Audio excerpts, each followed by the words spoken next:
right, so it is time now to discuss the issues surrounding the president's executive order to see if we can find common ground, which I have a feeling might be difficult, but we're going to give it a whirl here. Let's start off. Hassan, this order by President Trump does not mention Muslims. That word is not in the order anywhere. The 7 countries that are included have already been pegged by Congress as being needing extra scrutiny here.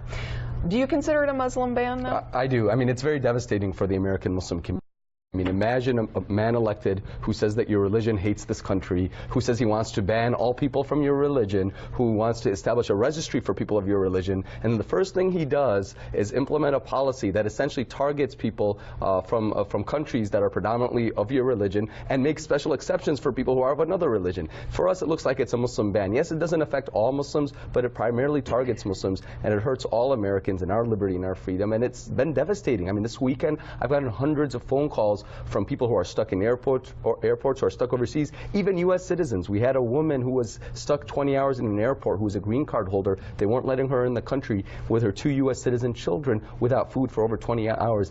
A lot of students right now, their lives are on hold. They don't know if they can renew their visas and what's going to happen. It's a scary time for the American Muslim community and all Americans. Okay, Chris, is it a Muslim ban? The president has specifically said no, it is not.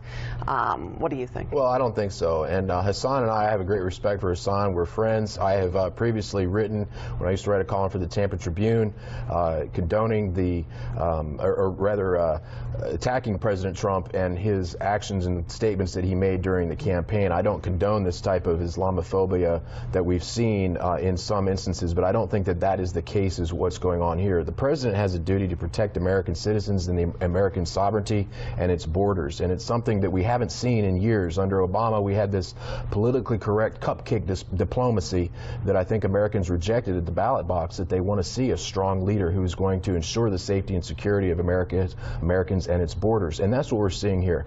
This isn't about banning Muslims. This is about 7 key countries that lack the infrastructure, the diplomatic relations, the technology, and the ability to help ensure that their citizens who are exiting their country and coming to America are vetted. Syria is the prime example, and the reason why it's so extreme in terms of the restrictions on Syrians is because it's a torn country. They are effectively at war with us. They're supported by the Russians, who are traditionally not our ally. There are a lot of things going on that people need to understand, that this is not just a knee-jerk reaction that can be characterized easily into, well, this is just Islamophobia. I reject that. I think that the president is doing what needs to be done. This is not a permanent ban. These are extreme vetting restrictions that are going to expire, and that President Trump is doing what he said, which is to ensure the safety and security of America and its borders. It does seem like that during the campaign time, when anybody was asked about vetting, particularly from Syria, it was, well, yeah, sure we do, but then they couldn't explain how or how they go about doing that. Do you think more vetting does need to happen? The vetting process is extremely rigorous. It takes about 24 months of vetting before a refugee is admitted into the United States, and that's why the chances of being killed by a refugee in America in a terrorist attack is 1 in 3.6 billion with a B.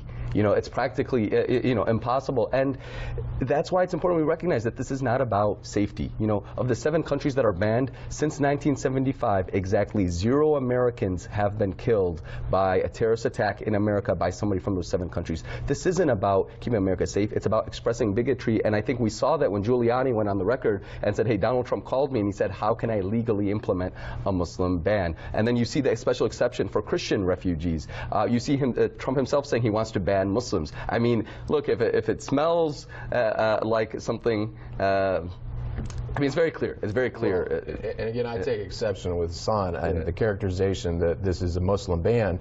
I think if you look at the statistics, is completely wholly inaccurate, given that 90% of the Muslims in the world are not living in a country that is on the ban or the extreme vetting list of those 7 countries. So if Trump really wanted to ban Muslims, then why isn't the list that much longer? These are 7 countries that are effectively third world countries. They're war torn, they're challenged with their economies. We don't have strong diplomatic relations with these countries. And the fact that, more terrorist attackers have come from, say, Saudi Arabia is a very good point, and maybe Saudi Arabia should be on that list. Which they're not, right. But the criteria for establishing the 7 countries that are on this list was not about where previous terrorists came from. It's about those countries' inability to help and vet and ensure that the people who are exiting those countries and coming into our country are who they say they are. And that's where those 7 countries fall down and why this vetting is necessary. Which President Obama signed off when Congress said these 7 countries need more vetting for visas. I want to get into the very little opinion polling that we do have on this. Rasmussen found that 57% favored a temporary ban on refugees from Syria. Reuters found 66% agreed that U.S. should limit refugees. 49% agree directly with the order. 41% oppose it. It would seem from that little bit of polling that we do have that Americans are split down the middle, but the majority seem to be okay with it. How do you feel about Well, look, that? I think what Chris and I both agree on is that we need to keep our country safe. Nobody's in disagreement with that, and I have tremendous respect for Chris, even though I disagree with him on some of these issues. The point is, however, is that this isn't keeping our country safe, and it's callously wrecking thousands of lives. We heard a report of a woman who was coming to America seeking treatment and died because she couldn't come in because of the temporary ban.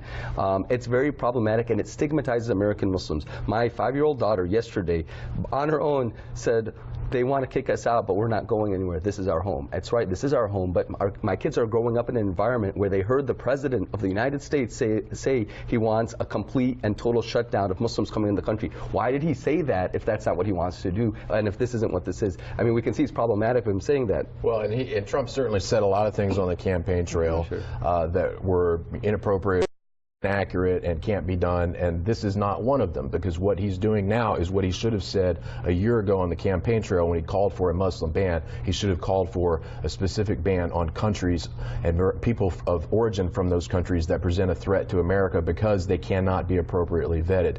And to the comment about your daughter, that's very unfortunate, and I hope that you corrected her and said, no, honey, the President is not trying to kick us out of the country. The President is trying to keep us safe by ensuring that those who do come into our country are who they say they are, because that's effectively what this does. Well, I think there may be some common ground here in the fact that some of the rhetoric during the campaign might not be very helpful for all of this right now. And Trump made some mistakes, and you know, look, he made some mistakes, his administration did, in the way that they implemented this. Yes. They didn't, you know, share a lot of information, both with the media, the public, and with people within his own administration, and the whole confusion about the green card issue. But look, you know, President Kennedy made mistakes with the Bay of Pigs.